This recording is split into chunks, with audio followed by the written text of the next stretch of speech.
How to delete webmail account aliases in Hostinger. So let's get started.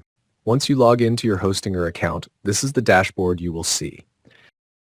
Next, click on the Emails tab and enter the Email section.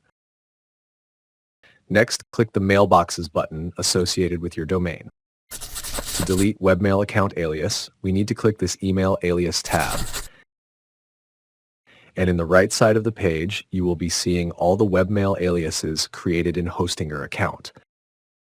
I have 2 webmail alias set up in my account. Here we will need to click the 3-dotted More option and select the Delete option. Again, we will need to confirm the alias deletion in this pop-up window. And done, deleting webmail alias in Hostinger. Please subscribe to my channel and click the like button. Comment and share this video if it was helpful.